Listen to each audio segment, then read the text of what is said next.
Greetings and welcome to Spin a Yarn Live, the Tea Time Book Club and Crafting Circle.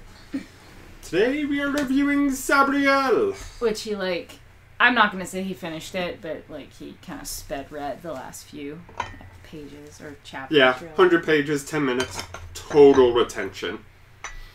Okay, so, first of all, interact with the channel over on Reddit at r/spinayarnlive or on Twitter at #yarnatall. Let us know what you'll be working on today. And, let's see, you're pouring tea. I am still working on this. Nobody's surprised. It's going to be forever. Never finish it. It's true.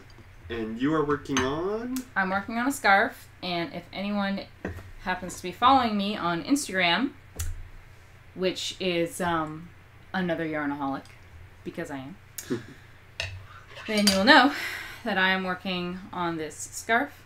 It's kind of a Halloween-y type scarf, as you can see. It's in a herringbone stitch. Very nice, very tight, very stupid stitch. So yeah, I'm working on that. Obviously, I'm on another little orange panel first here. So just to kind of, when we were traveling, I was working on the sweater for my friend, which I'm totally gonna finish, you guys. Totally. Oh my goodness. But when we were traveling, I was trying to finish the collar, and I had size 3 needles instead of size 2. They were like, oh, cast on with the smaller needles, i.e. size 2. And I was like, meh, I'll just cast on with this size 3. It'll be fine. Was it fine? They snapped. Ah. They snapped. Again, if you follow me on my Instagram, another yarnaholic, you'll see the little picture in my sad face. So, yeah, so that happened. So now that I'm home, I have access to my size 2 circular knitting needles. But I am working on this this little scarf. So that's what I'm working on at the moment.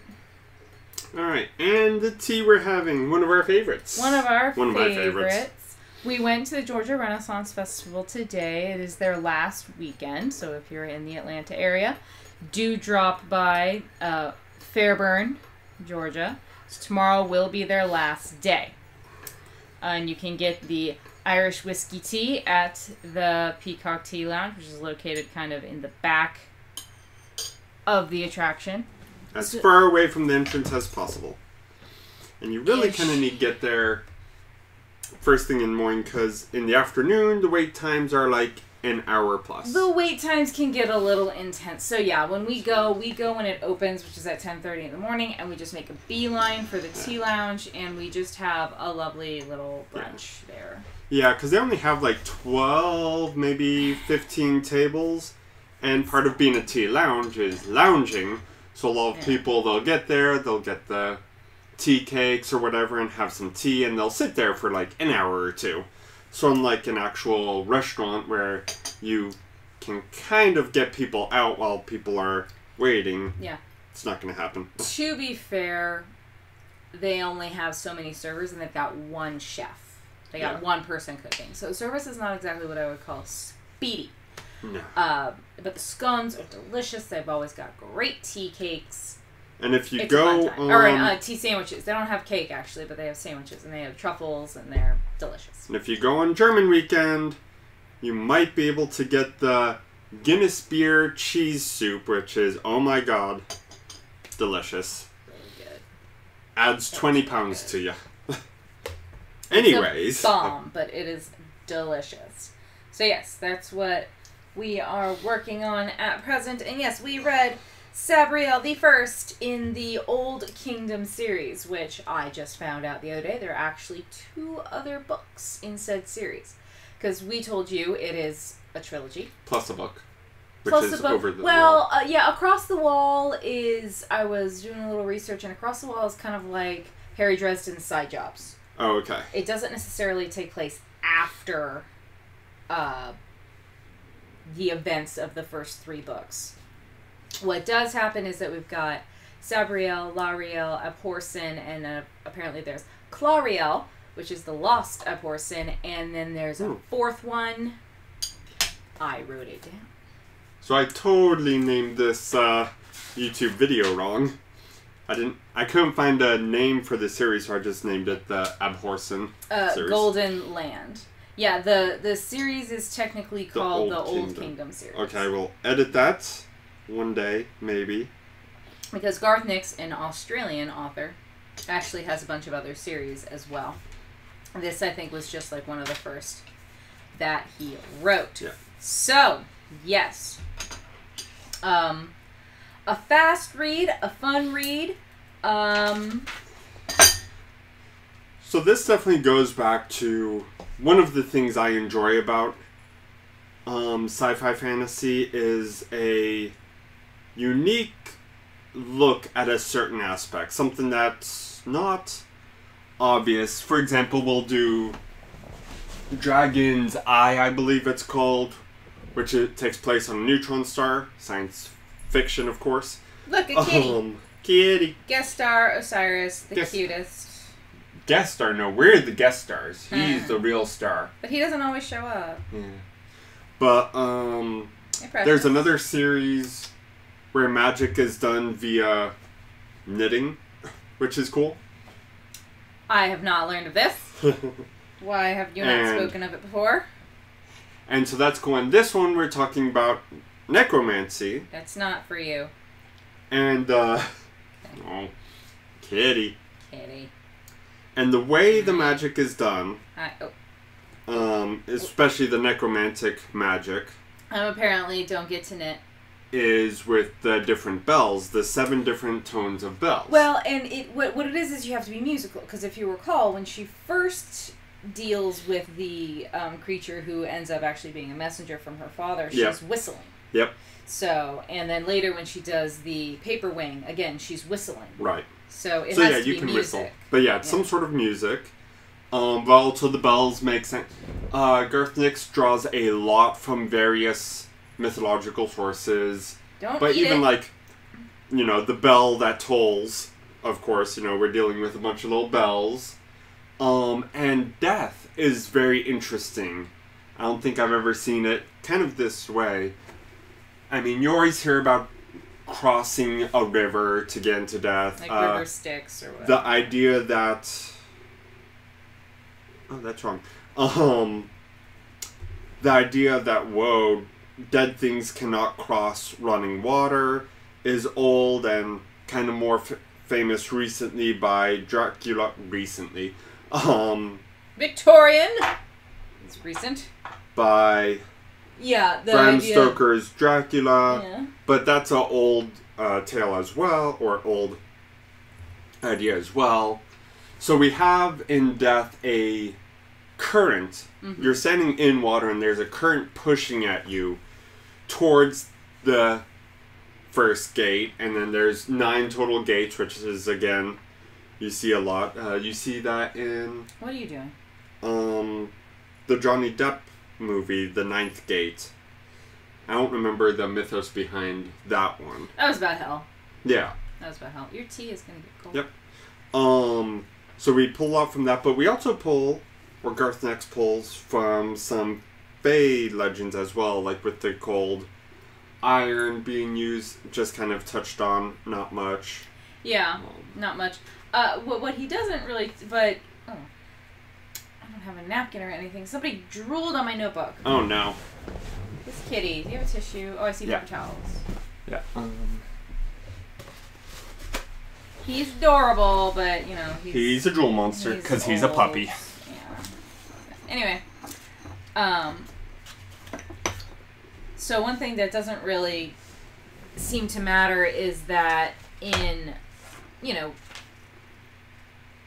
both Dresden and the Mercy Thompson series, the idea of outright thanking a Fae or some other creature that is of an unworldly nature is bad idea. Yeah. But Sabriel, thanks Mogget for this, that, and the other. So apparently that's not something that's not one of the rules. Comes into play. But one of the fun things about this is with the bells, you're given the names and purpose of each bell, and you're given a system. And it's one of the weird things to think about of why I like fantasy. And I'm going to do an analogy first. A lot of people have said that zombie movies are about hope, which sounds really weird. And right now I'm blanking on the explanation, so I won't go further than that. Well, I shouldn't have mentioned it because now I don't have. But the idea that humanity can band together against a common foe, that kind of stuff. And it seems odd to think that thinking of zombies or zombie stories are really about humanity. And for me, stories about magic are about science, to put it in a weird like sort of way. Because how the fantasy explains their world, how it right, works. Yeah. Magic works for me when there's explanations. And I'm okay that the laws of physics get bent by magic. As long as the magic has rules, has internal logic, and then when Sabriel comes up against a creature or a situation, you can think about her bells and be like, oh, I might use the waker in this case. Or the walker. Or the sleeper. Yeah. And then you can, like, think about what you would do because there's an internal logic to the magic. And I know that sounds weird because when you think about magic... It makes sense. I think that's that's one of the reasons why some people, including yourself, can't really get behind Harry Potter. Because there's no real explanation. It's just, well, you're either born with it or you're not. Yeah. And it's and not even that, like, I'm more okay with that, the idea of certain bloodlines having magic or not, or whatever. But then you got someone like Hermione, who I guess has just a random mutation. Yep. She's a mutant! Yep, mutant. Let's be honest. But, like, with Harry Potter... was totally a witch. They try and tell you that there's logic, because there's classes about it. And then there's, like, a progression in theory, but it doesn't really hold up, and it doesn't give you enough of the rules that you can really think about. And, like, in the end, the spell that Harry Potter uses against Voldemort, the Darkest Wizard, is Expelliarmus. And it's like, he's just, okay. Yeah, it's just, well, the idea behind that, I mean, let's step back from the whole magic thing and the idea that Harry did not necessarily kill Voldemort. It's just because he did a defensive spell, Voldemort's his spell backfired for the variety of reasons of, well, Harry was technically the one who was the master of the Elder Wand and blah blah blah blah and all that randomness. Which isn't actually random at all. It had a point, but what I'm coming to is that for that specific instant, it was just kind of like, well, killing is bad. Yeah, and I can get behind that where one uses a non-lethal method against somebody using a lethal method, and in magic, it makes sense that the non-lethal, the belief of life, like Dresden would put it, is able to overcome. It's just that Harry Potter always uses Expelliarmus and doesn't seem to actually care about learning. Like, again, I don't know if we mentioned this before or if it was like the Carlin Brothers episode I saw, but it would make sense for a muggle in Harry Potter, or not muggle, a wizarding child in the Harry Potter universe to just be blasé about learning magic, which makes sense. But if a magic wizard's child gets accepted into, like, MIT for engineering, he'll probably, find that, like, electromagnetism is very interesting and really to put into it, and Harry just kind of doesn't care. Anyways, but we'll talk about all that when we... We'll talk about Harry Potter and its flaws, because... Trust me, there are many. Of the three of us here. He's just running away. I'm definitely the biggest Harry Potter fan. I really appreciate it for getting people into reading. Which is it for me. Yeah. Anyways, we're not talking about Harry Potter. We're talking about Harry Potter. We're talking about Sabriel. Magic systems that actually have enough logic behind them that you as a reader can come up with your own ideas instead of just like, oh, and then we do this. Yeah. Which, So, the book starts off a little depressing. We find out something has happened to Sabriel's father, and she has to go look for him. And my nail polish is not for eating. What? You didn't get the edible Batty. by Kitty's nail polish? No. Oh, that was a mistake. Do please. Oh, use the handle, baby. It's too hot. Use the thing. You put the thing on top of it. And please top me up. Oh. Yes. So, what I like about Sabriel a lot is that that's good. Thank you. Is that here is a book that is written by a man, and in my opinion, we have a strong female character. Now, yes, her falling in love with Touchstone is a little. I mean, he falls in love with her as well. So it's a little pushed. It's definitely very pushed, and it kind of comes out of nowhere. I mean, yes, they shared all of these experiences and everything, and they respect each other as being very powerful charter mages and fighters. She definitely comes from an all-girls school and doesn't have much experience. So, like, she comes from the crush makes sense. Yeah, the crush makes sense. She even says at the end, I think I love you too. Yeah. So that's kind of cool. And I think for Touchstone, it's just sort of the idea of all the stuff that's happened to him. And he's in a completely different time zone now, essentially. You know, it's 2 centuries later that he wakes up. Yeah. Here's somebody that he can relate to. She is the bridge, as it were, between the old kingdom and the newer civilization that actually does not rely on magic. Yeah. And she is a title that still exists from his time, the Abhorsen. So she's something familiar that he can kind of cling on to. Now, so there's that. But I like the school that she goes to. It's a very interesting school. Like, it doesn't openly say, we teach magic to those who have the talent for it. But it does. It does teach it. She has, high marks in her magic, obviously. But it also has required fighting lessons. Mm-hmm. All of the women at the school, the girls, know how to fence. Yep. It's, it's part of their training. And from what I can gather, both by kind of looking at the cover, as well as kind of thinking about the way she was fighting with the lunging and the slashing and stuff, it seems very Saber-like to me. It's not epee, which is... Sometimes when people think of ladies fencing, they think of something like epee or foil, which is a little bit slower and a little bit more pokey-pokey, which is the way the swords are designed. They're pokey-pokey. But Saber is slashing. You can do pokey-pokey, but it's mainly slashing. So it seems to me that it's more of a Saber kind of fencing that she does. Yeah. So I like that. I like how the women there they're taught etiquette and math and English and history and all this stuff, but they're also taught magic. They're also taught how to defend themselves. And the way they're taught etiquette, it's actually very interesting. When she first meets one of the soldiers who's like asking her for papers and whatever, she is recalling back to her etiquette class about how, well, technically this person would be below me in station, so I'm going to kind of talk down to him. Which, you shouldn't talk down to people, but in this kind of more medieval-ish, kind of situation, the idea that a woman of breeding is expected to do that, and, it is not going to take any guff from anyone unless they are of higher ranking, sex beside. It's nice. Yeah. It's really nice. Like, everyone knows she's a fighter. They don't get nervous. They get a little nervous about sending her off on her own, but she's an accomplished charter mage. She has the mark.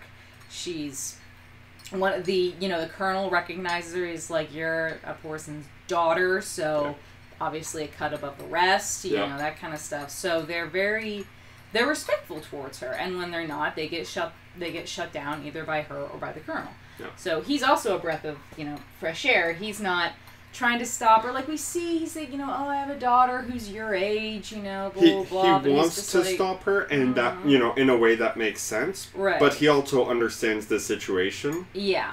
Which, oh my god, a character who understands the situation. Right? It's refreshing. Like,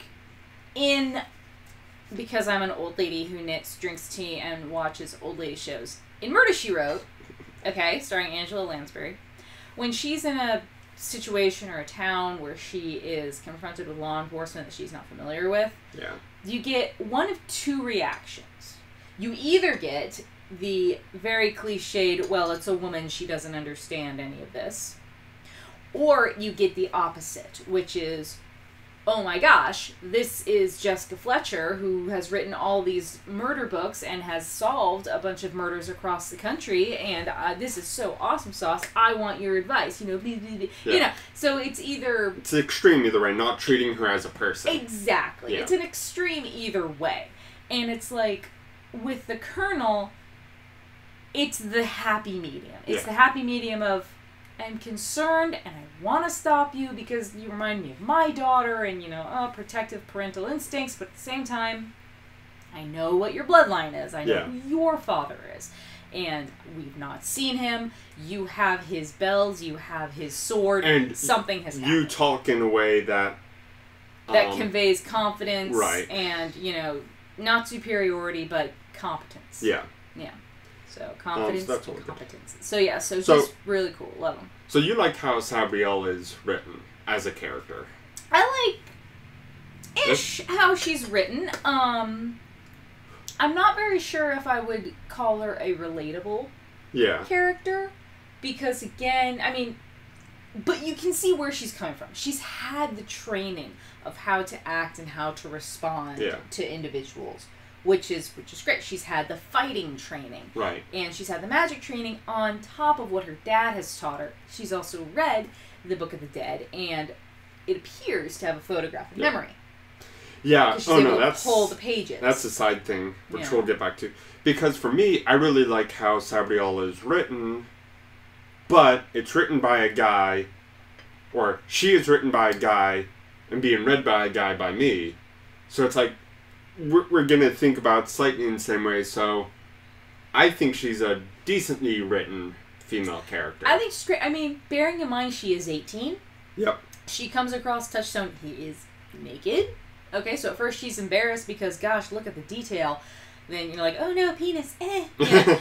But then she's looking at it going, gosh, that's really detailed. And now she's like, it's a riddle, it's a puzzle, so she doesn't look on it in subconscious anymore. Because, like, I'm thinking about it, I'm like, well, if it's a work of art, I've seen Michelangelo's David. Look, Michelangelo loved him some boy, I tell you right now. So, it's detailed, it's accurate, you know. So, but it's a work of art. So, it was kind of like, well, it's a work of art, I'm not really sure why she's hesitant to look at it. But now she's like, oh, it's a puzzle, so now it's okay to look at it. And I'm like, you can still look at it. Well, yeah, but if you haven't really studied anatomy or not, and especially if you're coming up from a very not having experienced proper way. Yeah, that's true. Yeah. That's true. That's fair. Because I don't think they mentioned them studying art. No. So. And there are definitely school children, even in today's society, that when they study art kind of for the first time and see a lot of the nude portraits or whatnot, there's... yeah. On both sides. On both sides, definitely. And, you know, again, she is 18. Yep. And hasn't had much, you know, interest, much exposure to men. So, like, there is a line near the end where she's talking about how, she thought, let's see here, that the old country was so romanticized, you know. Oh, let's see. Was it the old country was romanticized, or was it something else? But, like, she's talking about how, it would have, you know, thinking about,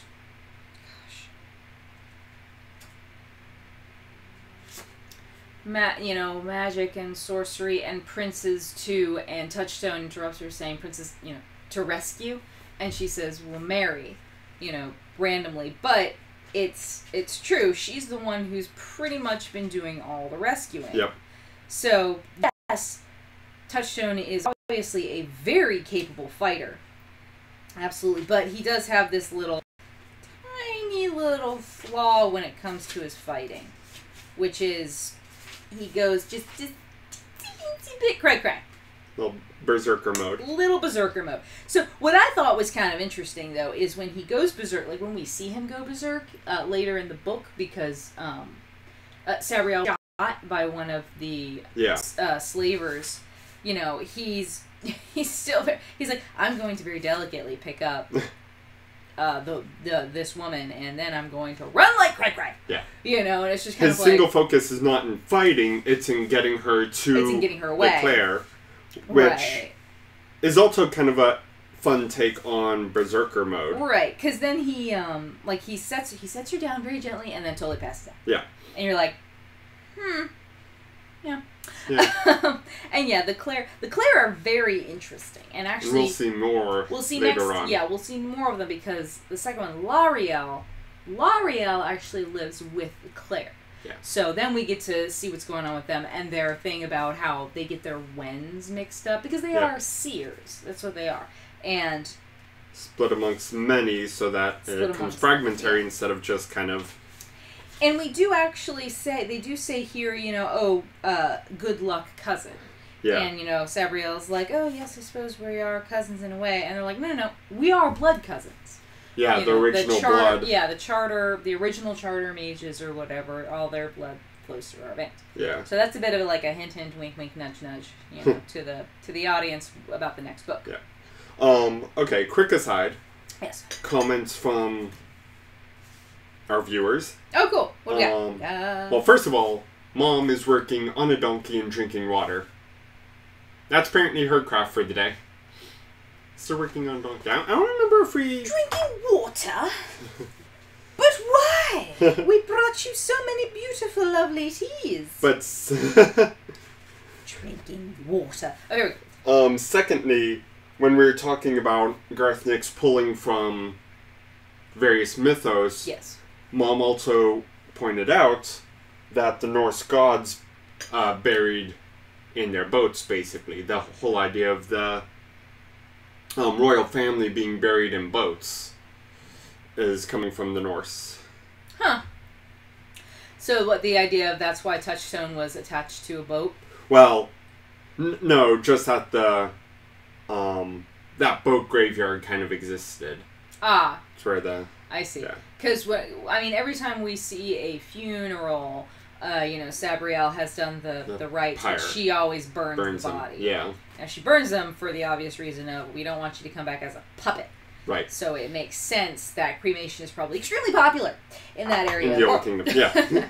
So here it is. I used to think like that at school, dreaming about the Old Kingdom, proper mage magic, dead to bind, princess to rescue, marry. Oh, princess to be rescued, married, she says absent-mindedly. Touchstone didn't speak.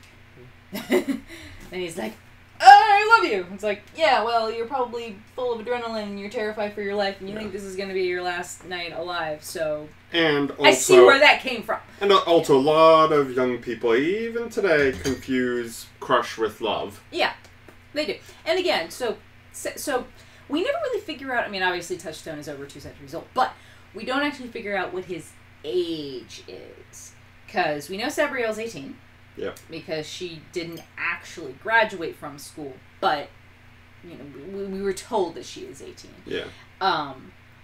But Touchstone, we just know it was younger than the other carved figures that were on the boats. Yeah. And it was like... and then once he was no longer wood, he looked younger still. He looked younger still, but then when he got clothes on, he looked older, he looked competent, you know, like he knew what he was doing. Which he did! You know, so you know, it's all that... he's older than Sabriel, but we don't know by how much. Yeah. You know, which is kind of it's a bit of a cliche, you know. The older guy, like in his 20s, let's say mid-20s, might get the teenager, you know, the late teen kind of thing, which, what are you going to do? I don't know, I always saw him as... did they actually say that he was older than her? No, you know, in his chronology. Because I always saw him as younger. I saw him as, like, 17. Really? When I read it, yeah. But he was a member of the Royal Guard. Yeah, but he was also kind of a prince. He wasn't a prince. He was a bastard prince. Well, yeah. He didn't have any claim to the throne. Right. I mean, he does now. He's the only remaining bloodline individual left. So, yes, he is the king. And Claire, you know, tell him that he is. But, yeah, no, I always pick... now, of course, I'm always getting mental pictures wrong when I read things, so who knows? I mean, the way I read it was that he was older. And that it was the cliche of the older guy and the younger girl. But the fact that, but they're not too distant. Because if it's too distant, it gets weird. Yeah. Whatever. At least half the age plus 7. So they say. That's the creepy formula. That's the creep formula. Okay, Horace is a great character. She and Touchstone get together sort of quickly. Mogget! What'd you think about Mogget? He was decently fine. I feel like he wasn't quite as sardonic as I remember him being. No, he was actually more helpful than anything else, but still a weird... Yeah, because he's a free magic... He's not even a member of the dead. He's a free magic being. Yeah. Which kind of... It's like, what is the definition? Like, the greater dead we seem to associate with more like of a demonic, evil kind of thing. But the free magic is more simply dangerous and difficult to control. Obviously, Mogget is controlled, provided he's wearing the collar. Yeah. Which makes it interesting that she took down Kurger. Yeah. Kurger. In much the same way. She was able to bind him with this collar. So now she's got 2 kitties. She got that kitty, and she got a white kitty. I did like how we kind of went against stereotype a little bit, and our main cat was white instead of black, because a lot of times, especially with darker things like witches, are known for black cats. Right. Anytime you're doing something dark, it's usually a black cat, and they're usually helpful, but also kind of tricksy or whatnot. But I've owned black cats. They're derpies. They're as derpy as the god Osiris. Oh, they do. In much the same way. And it's like, if I'm thinking of like a cat that's more tricksy or whatnot, I'm probably thinking more tortoiseshell. Yeah, tortoiseshell cats partly can be kind of punks. Yeah, but like black cats tend to be like super friendly. It's like, oh, well, okay. Remember, a lot of it is based off of the old superstitions. Superstitions, but let's be honest, the idea of the black cat being snarky but also kind of helpful comes from Sabrina, the Teenage Witch, at least in more modern-ish situations. Well, and Sabrina got that from all the old things. Yeah, which is a black cat with a witch is, and then also the old thing of, it's bad luck if a black cat crosses your path. Yeah. But what's weird is that we see other cats, or other witches that have been turned into cats as punishment, in the Sabrina universe, and Salem is the only black one that we come across. Yeah. All the others are, whatever, just various different kinds. Just Salem happened to draw the random card of you as black cat. So, but Mogget, when he's not contained, he is a very bright white, fiery, almost electrical kind of being. He makes a weird buzzing sensation that people feel rather than hear when he's not contained. And he's helpful, but he also feels, vengeance towards the Abhorsens who have basically used him as a servant. Yeah. Or an encyclopedia, almost like Bob from Dresden. Again, we get that trope of super powerful being bound to be just kind of a helpful... Yeah. Which is not really part of the hero's journey, but it's definitely a trope that appears a lot, especially in modern fantasy. And by a lot, I mean so far Dresden and Sabriel. Yeah.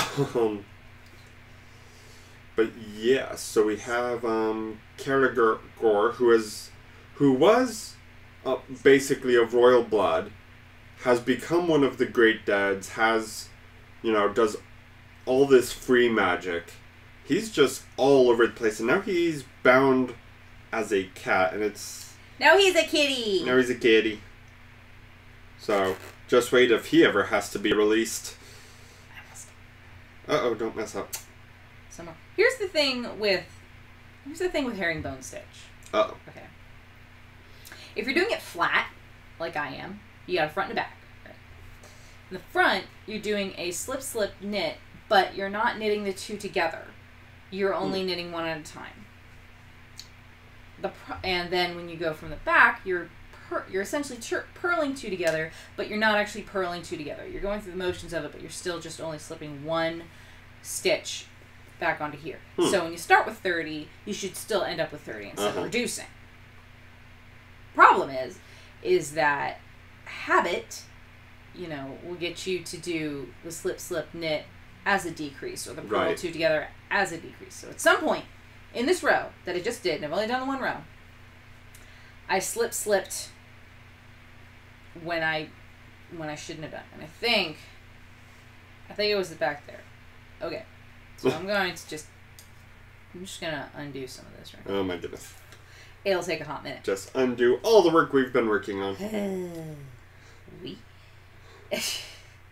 That's crafting for you. So, but in any case, it's a good, fast read. I like how, yes, it is written by a guy and the lead is a female, but she's a competent female. She knows what she's doing. She has assistance rather than resistance. Yep. You know, the only kind of sort of resistance that comes up is, you're kind of young for this, which she is. You know? Yep. I mean, and that's kind of the thing. It's a coming of age situation in which your responsibilities have been thrust upon you. Yeah. Yes, and we get the completion of that when she comes back and Horace is like, oh, you no longer remind me of my daughter. Yeah. You remind me of the Abhorsen. Yeah, well, exactly. The previous Abhorsen. Right. You remind me of your father, essentially. Yeah. Which now, unfortunately, is the truth. Like, she was able to bring her dad back, but she wasn't able to keep him there. And he knew that wasn't going to happen. He was like, I'm very sorry. I know I've not been a good parent, but you have to deal with this. Yes. Yeah. Do we have a comment? No, I had a mistake. Oh, yes. Yes, we all have mistakes. But you know, it's one of those, responsibility has been thrust upon you, and you've got to bear it the best you can. I will say, I like how the idea, so the charter magic, from what we can understand of kind of the bit of history that we're being told here, charter magic essentially helps to bind the free magic and make, you know, a corrupted charter is bad. Yeah. It's always been corrupted by free magic and all this stuff. It's like free magic is just too wild to contain, or too dangerous, or whatever. It's like having, I guess it's sort of like having a free-flowing electrical current instead of having it contained in like a wire or in a fluorescent bulb or something like that.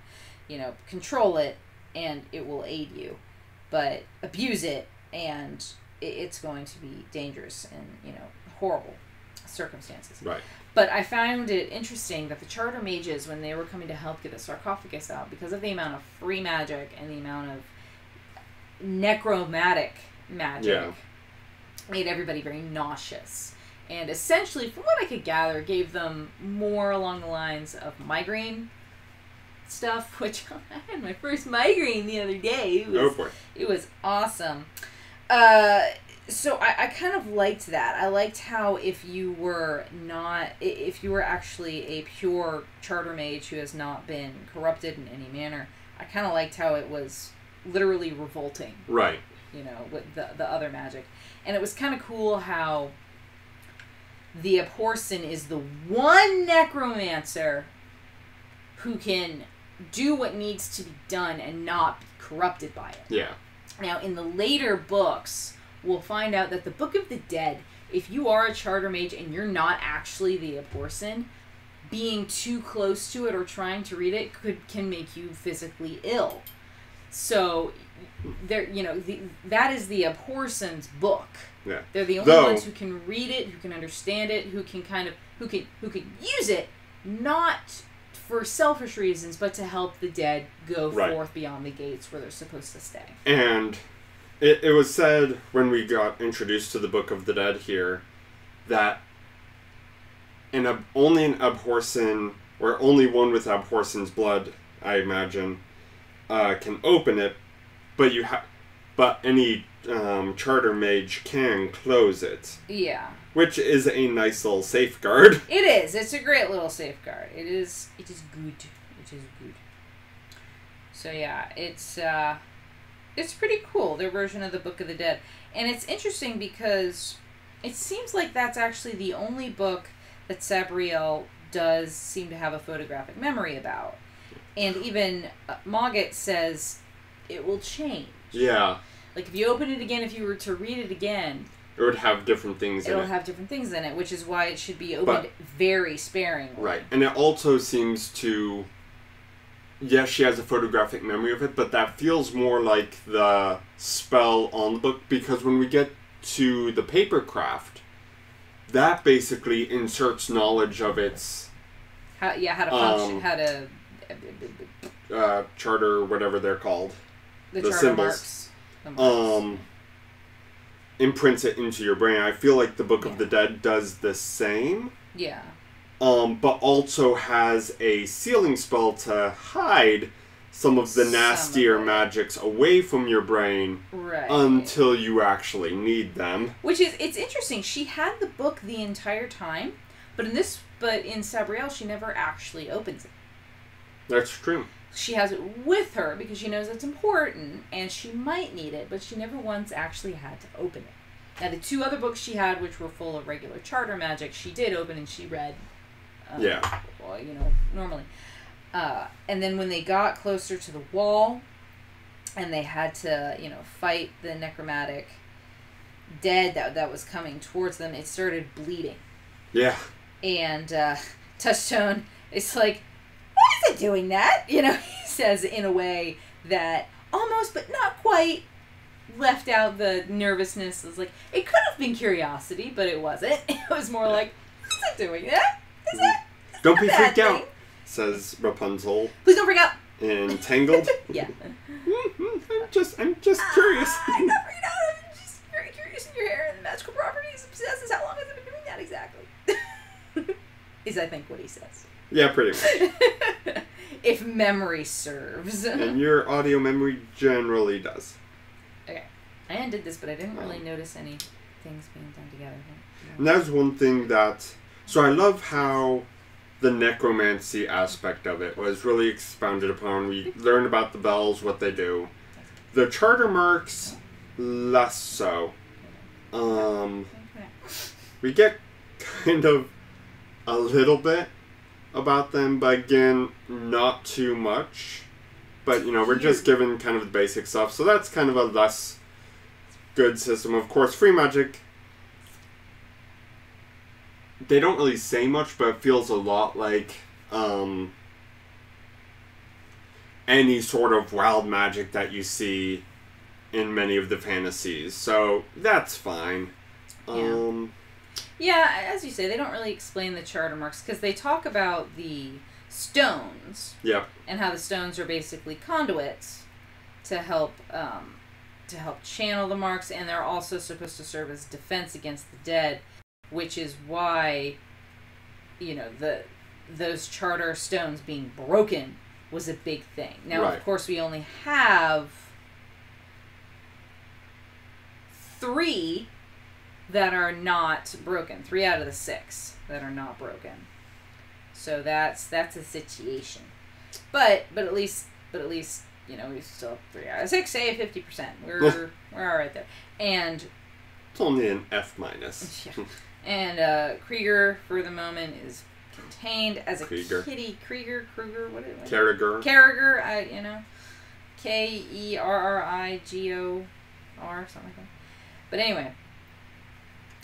But it's just interesting because he's not a free magic creature, but I guess because he's imbued himself so much with it now, and the sarcophagus was crawling with the corrupted charter marks, and his body was as well. And so when the spirit went into the body, I guess that gave it a physical thing that the collar could latch onto. I mean, obviously that wouldn't have been possible if he hadn't basically eaten Mogget, which was just kind of like, ugh. But yeah, it's interesting that we have the 2 keys now. Yeah. And it's kind of like, it's hard to describe because obviously a part of Mogget's personality when he's in the cat form is suppressed. Yeah. To make him far more amiable. Yeah. He's still a sassafras.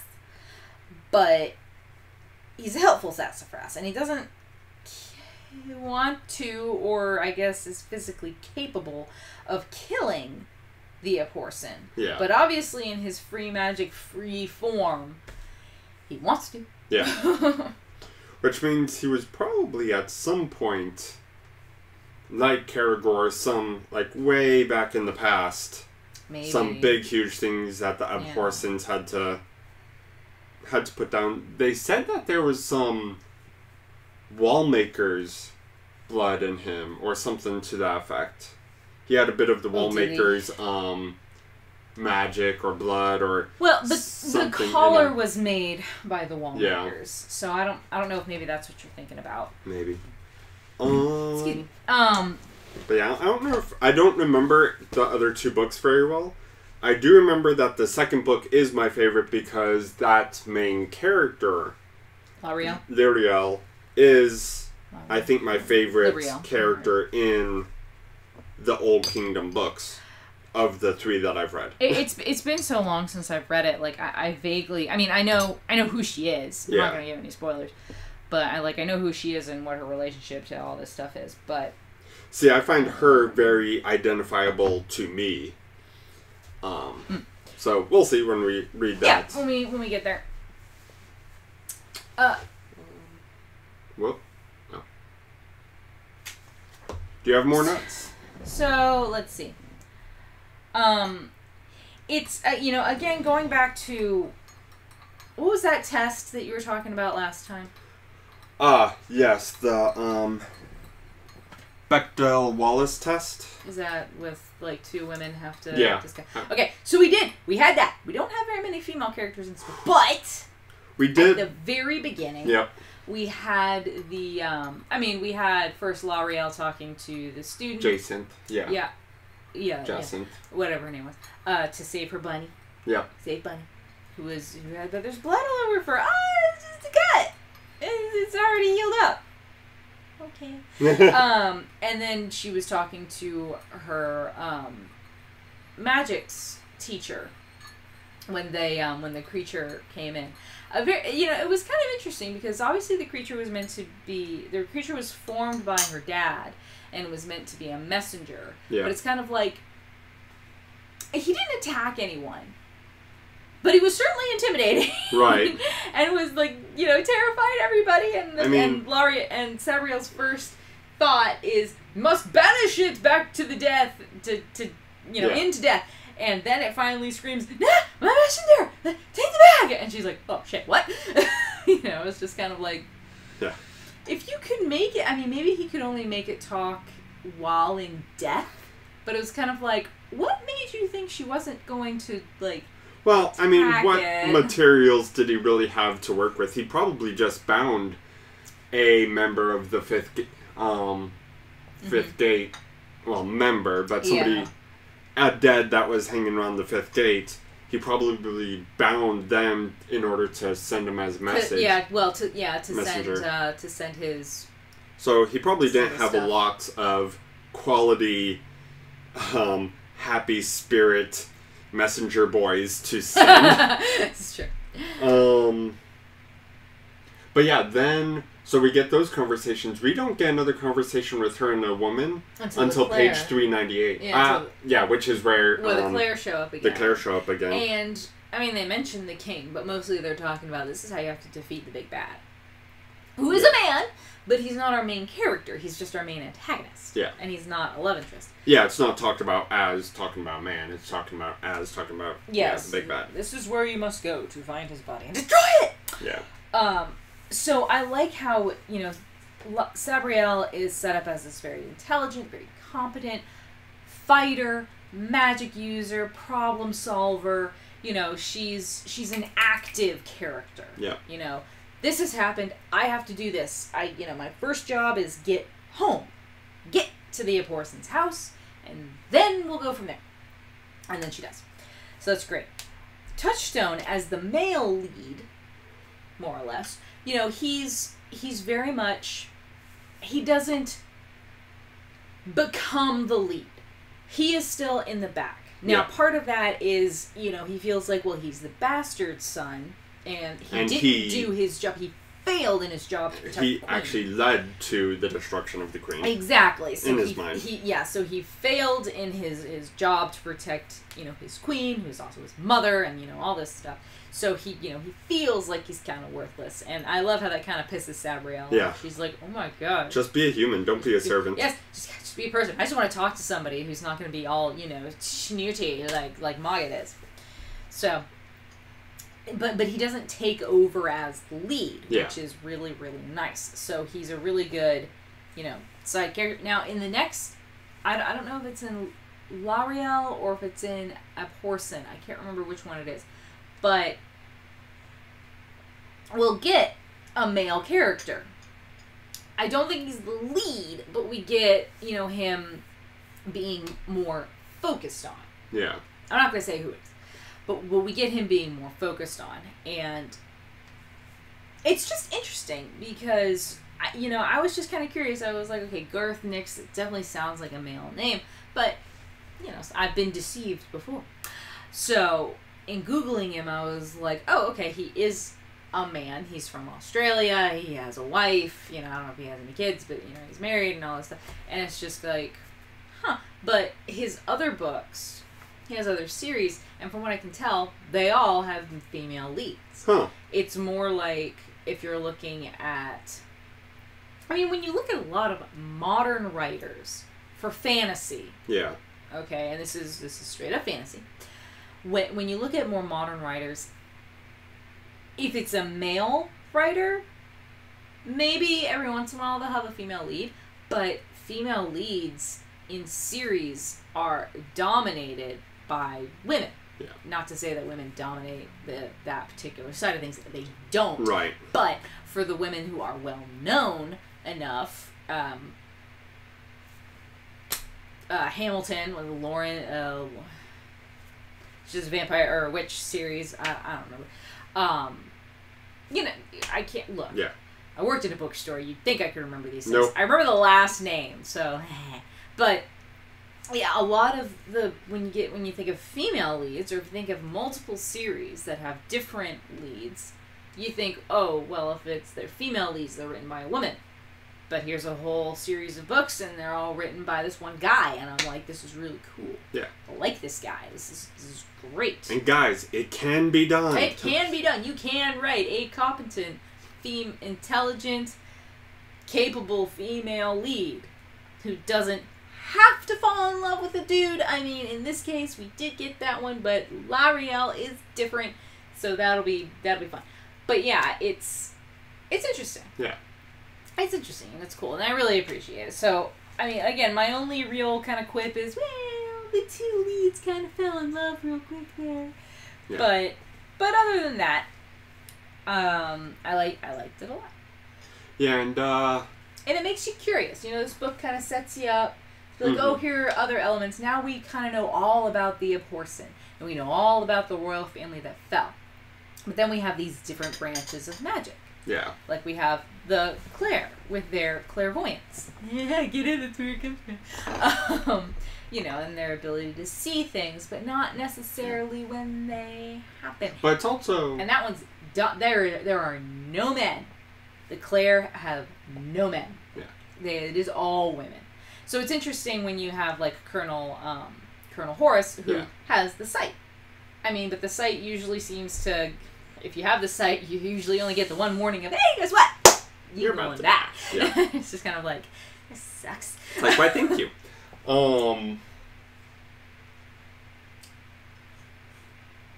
I made him lose his train of thought. Yep. So. It's gone.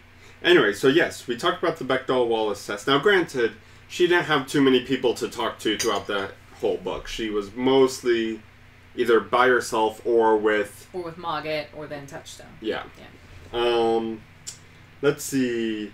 The Mako Mori test.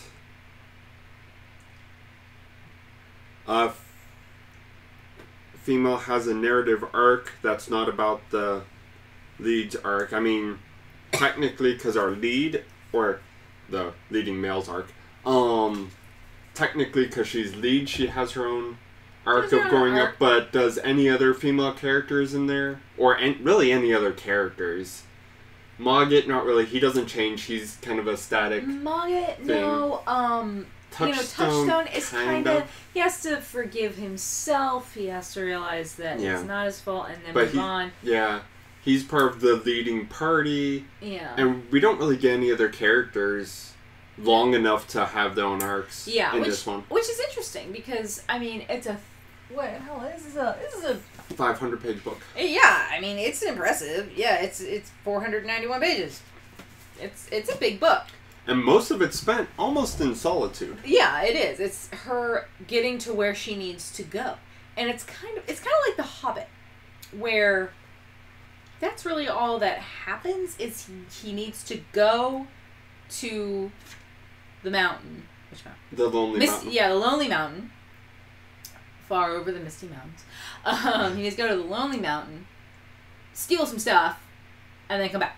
I mean, that's what it is. It's all about him growing as a person. Yeah, so along that trail, a lot of things happen. Like, a lot of people are going, how could they make three movies out of this one book?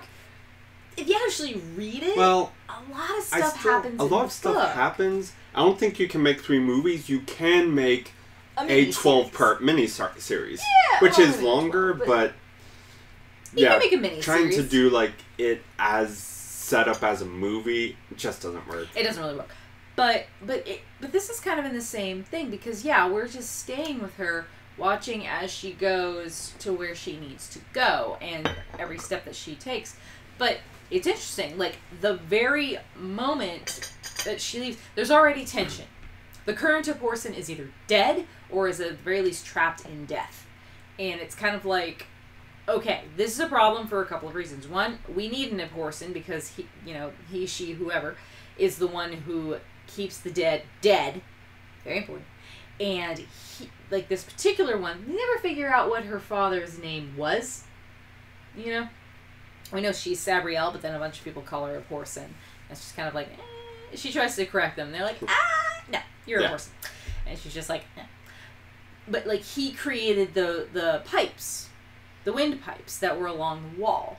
So whenever the wind would blow, it would create not really an audible sound, but it was enough to keep the dead dead. Because she was like, I sense no dead at all. And they're like, well, that's because your dad was pretty cool.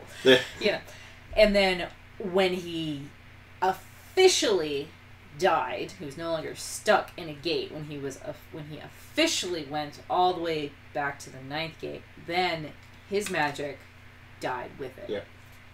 So I totally forgot what point I was making. I don't know what point you were making. I was wondering where you were going with all that. No idea. Okay. But well, anyway, you were talking about which other characters had grown, and it's the whole responsibility was thrust upon her. Yeah. So I guess you could argue that her story arc was in a direct link to her father's story arc, which is still male, but he was in no way the lead. No.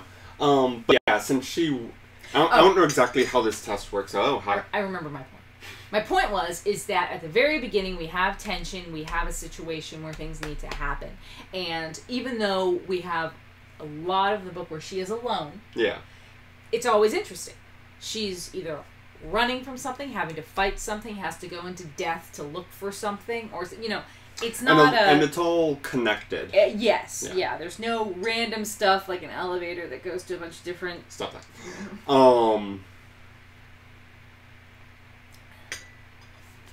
Yeah, because even when we get to the town that got evacuated to an island, that stays with her throughout the books. That just adds a bit of timeline. We need to get this sooner because sooner we can fix this. Yeah, sooner we can go back and save them. These villages are dying or being. I'm trying to think if there's any real big-lipped alligator moments.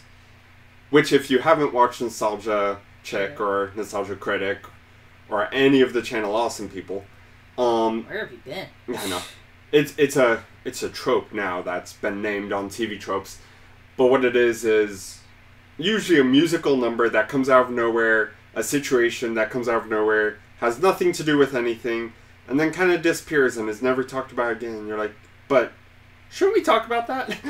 No one's gonna talk about the elephant in the room. Yeah. But I don't think we have any completely useless things. A lot of it adds to that sense of urgency. It's the constant build-up, and then just constant awareness that the Mordicant, or whatever it's called, is tracking her. Yeah. So there's that. And that's also... So, I don't know about the Mikamori test. If you have a female lead who has a character arc, is that enough to pass the Mikamori test? And I would say no. But in the same vein, a lot of this series is she doesn't know what's going on, and the kingdom's falling apart, and there's a lot of solitude happening, which is building this dread, that we only have 2 characters with arcs. So I would... And it's important that we kind of only have the 2 characters. So I would say not applicable to this test. Let's see. We have the Vito Russo test.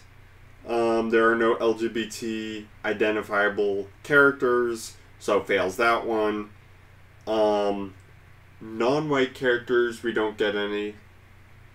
I think the idea is that the way they talk, I think the idea is it takes place in kind of an English situation. Again, it's written from an Australian. Yeah. So, there's just not many people of color around there. Yeah. It's kind of like when people freaked out at Heimdall. They're like, oh, he's black and he's in the Nordic region. There wouldn't have been. It's like, yeah, but the actor who played Heimdall was like the perfect Heimdall. actor. Yeah. Come on. I forget the actor's name, unfortunately, but he was totes Heimdall. I don't want to hear any more y'all sass. But anyway. Yeah. So fails that one, and of course, the other one where you have more non-white characters, again, fails that one. Yeah. So it did good for female, and so here's the big thing. It was written by a male and had a really good female lead. I think we both agree upon. Yes. So, hey, there's that. A+. Yeah, take what you can get. Anyhoozle, it is now 5 o'clock. Alright. So. How'd you do? How did all of you do on whatever projects you're working on? I finished 1 row. 1, 2, 3, 4. Yeah.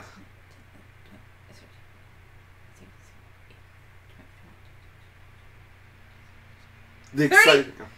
30. Wow. I finished a row. Yeah. I think I see what I did. Okay. Yep, I got about row 2. Mm-hmm. So this is going to take forever. Yes. Okay, finish the donkey's body. Yay. Oh boy. There is a picture. Let me see. Well, we're receiving the picture. Oh. 1 out of 3.4 megabytes. Okay. Let's see. Oh my goodness. Apparently it's called Perky the Cute Little Donkey. Nope. That's a rug needle. Let me see. Finish the butt. The butt is finished. Let's see if we can do this without the camera freaking out looking at a phone. Oh jeez. Yep. So that's what my mother, one of our viewers, was working on. Very cool. Okay, very good, very good. Finish the donkey's butt. Well, she said body, but we're looking at it's the donkey's butt. The ogre's butt. Where's that from? It's from hang on.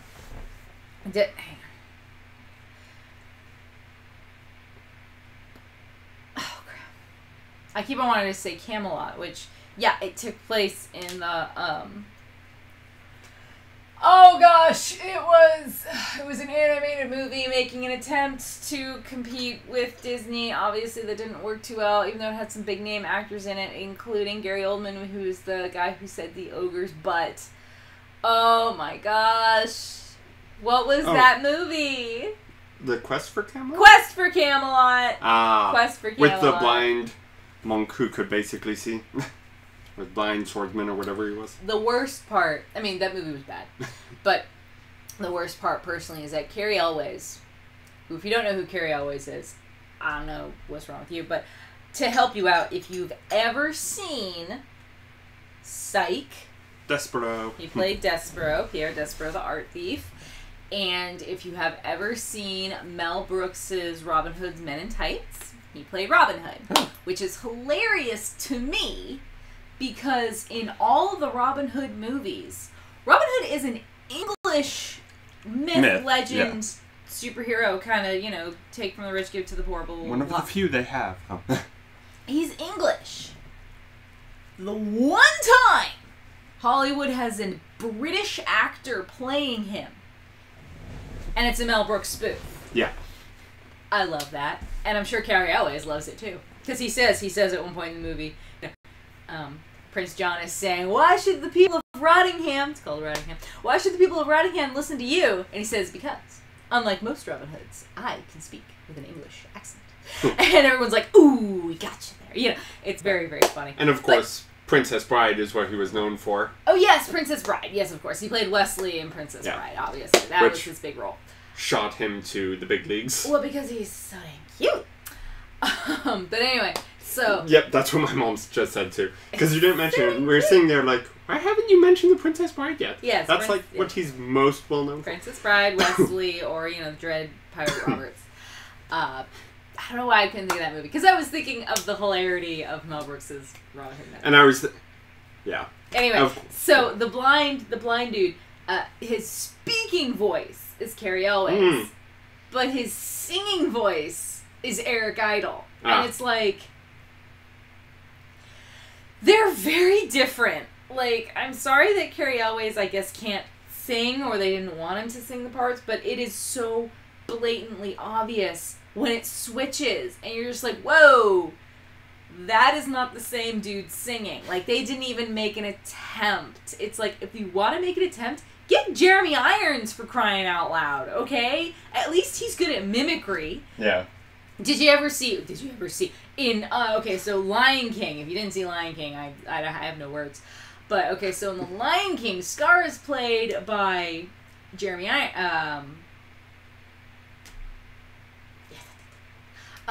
Christopher Robin. No! That'd be hilarious. Gosh, no. He was played by, I'm getting the names mixed up. He was played by Jeremy Irons.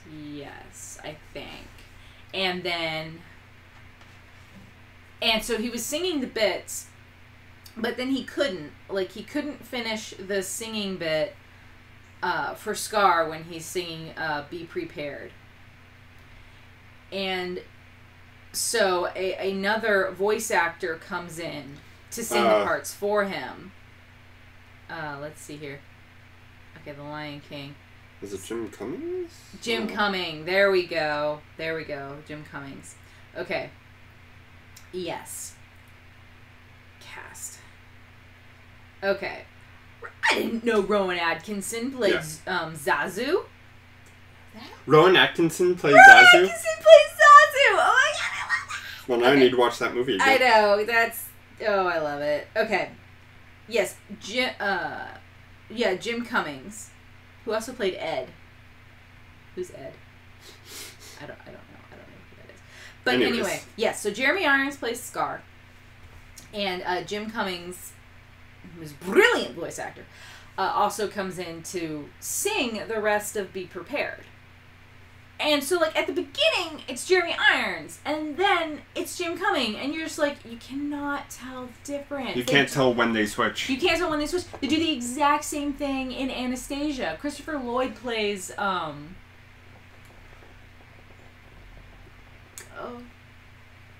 very famous, Russian sorcerer. Oh my gosh.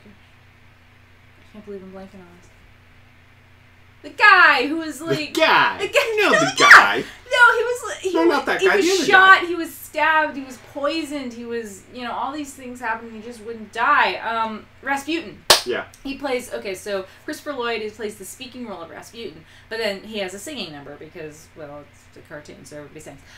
So then he has a singing number, and Jim Cummings comes in and sings it for him. And again, you cannot tell that it's not Christopher Lloyd. I mean, he has brilliant mimicry capabilities. So you've got these big name actors. You've got you've got Gary Oldman. You've got Jim Cummings. Not Jim Cummings. Jim Curry is not in that movie, I don't think. But you've got all these people, Carrie Elways and Eric Idle, and like all these people who are in this movie, The Quest for Camelot. And you can't get Jim Cummings to come in and sing like Carrie Elways. That's just poor planning. It's just poor planning. Anyway, it's a bad movie. But yes, that's where it comes from. The ogre's butt. The ogres. Oh yeah, that's what rabbit this whole hole! rabbit hole. We just peeked the microphone with that rabbit hole. Total rabbit hole all the way down to Jim Cummings.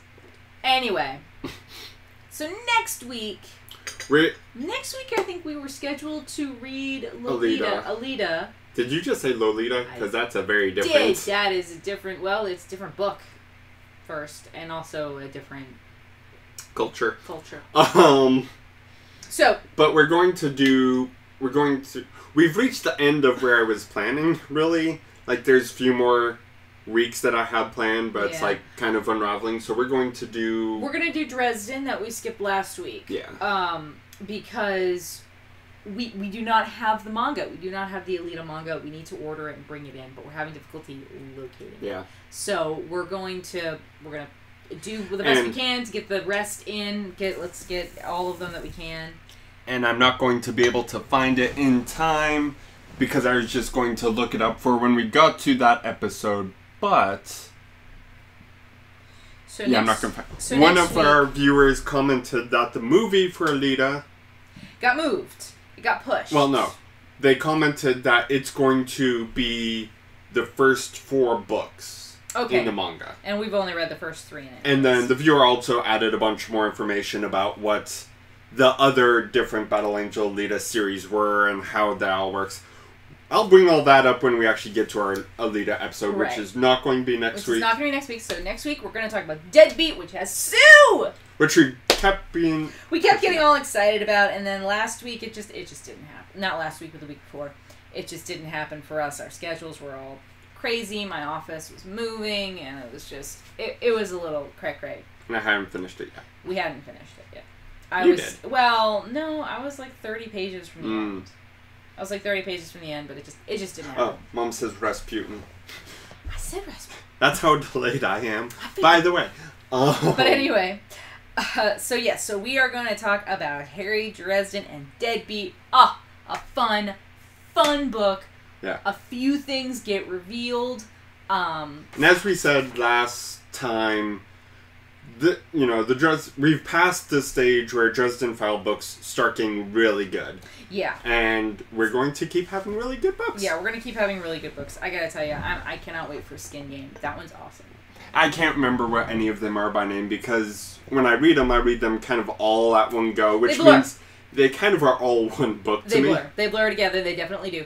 But, so yeah, we got Mouse is a little bit, he's not full grown yet, but, he will be, and it's going to be a lot of fun. We're going to talk about Sue next week. It's going to be great. Hey!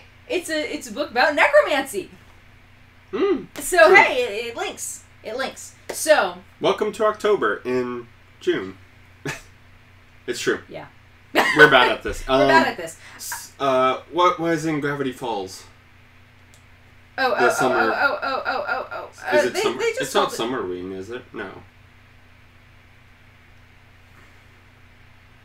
I think they just call it Summerween. Is it just Summerween? I think so. I feel like... Okay. I think they just call it Summerween. Well, happy Summerween, everyone. Happy Summerween. It's June. It works. Sort of. But so anyway, yes. We should probably take our Christmas lights down. No. We took them down. Right? We did. There's no way to know for sure. No way to know for sure. So yes. So if you're reading the Sabriel series with us, the next book is Lyriel. Also very cool. It's bigger. It's bigger. It's a bigger book. It's 700 pages. Wow. It's 700 pages. It's pretty cool. Talks more about the Claire. And this one is my favorite due to the main character. This one has... So we had a kitty last time. This one has a puppy. Mm-hmm. Next one will have a goat. No, it won't. Where do you go after puppy? Kitty, puppy... Snake. You went the other way. If you went puppy, kitty, you would go rat or mouse. Because little rats are so cute. Little pet rats. Well, the ones that are clean and not living in the alleys. They like sit in your sleeve, and they'll poke their little heads out as you're doing things. Or they'll sit in your pocket. And they're pretty clean. They're very clean. They're like cats. They groom themselves. So anyway, so Lyriel will be next, but for next week we are going to we don't have it near us. We're going to go over Deadbeat, and we're going to talk about Sue and all the awesomeness that is Sue, and other things. All right. Thanks for joining us. Wow. Mouse. And until next time. I'll see you next time. Bloop, bloop, bloop.